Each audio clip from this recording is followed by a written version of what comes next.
Hai. Bateri. Saya sekejap. Ambil masa you. Customer. Ya. Sorry. Take your time, no worry. Ni.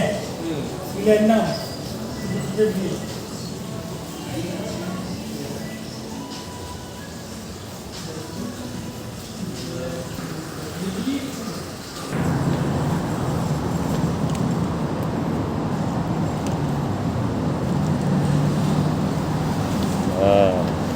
Do it.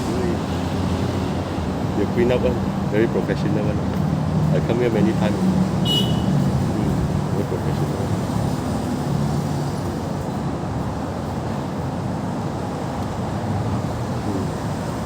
Tak ada tulis date lah.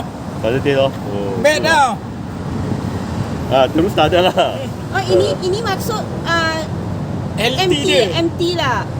Healthy. Kesihatan punya jantung. Healthy or bad lah, this is Bad. bad. Ya. So it's bad lah. Ya, dia 0%. So luckily we came.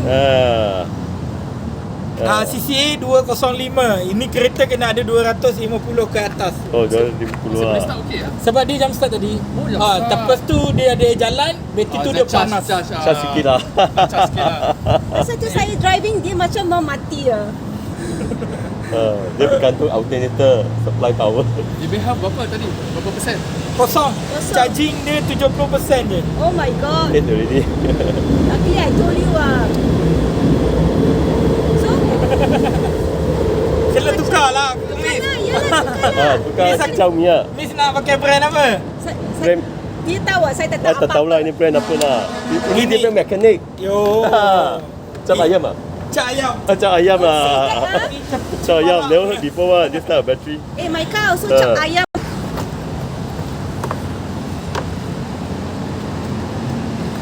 Ni suka buat video apa?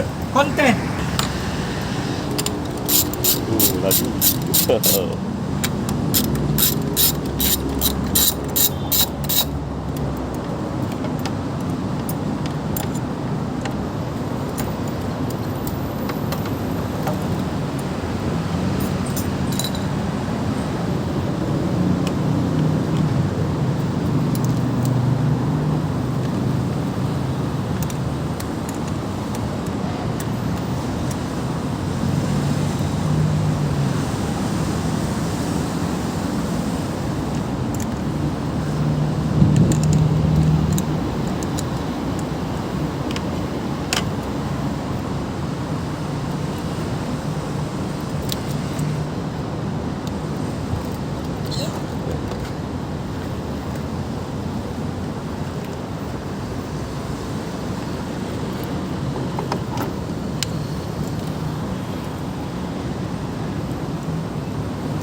Nanti buka aircon dengan lampu.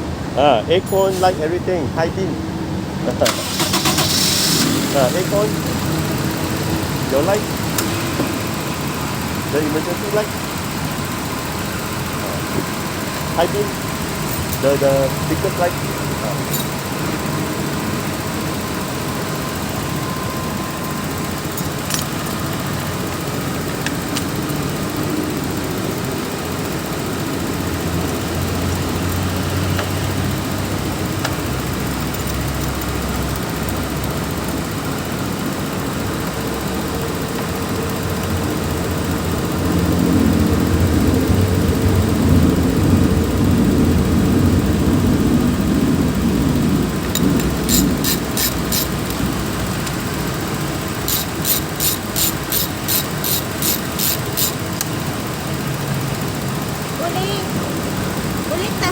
machine lah macam mana? Compare before and after. Ah.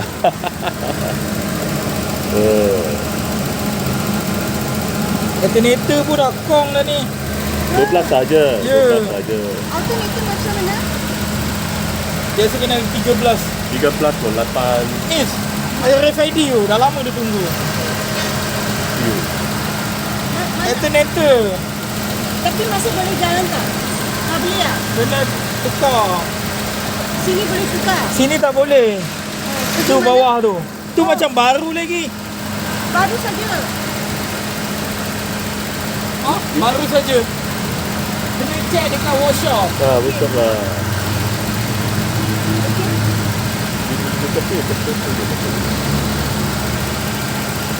Okay. Oh, this one, no? This is alternator.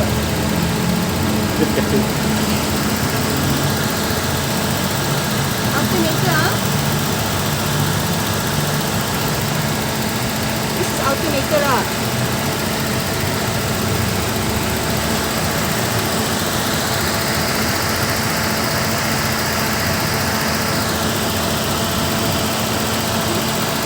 I think he got answer. Tapi kalau mau jalan tak boleh pergi kan? Macam mana?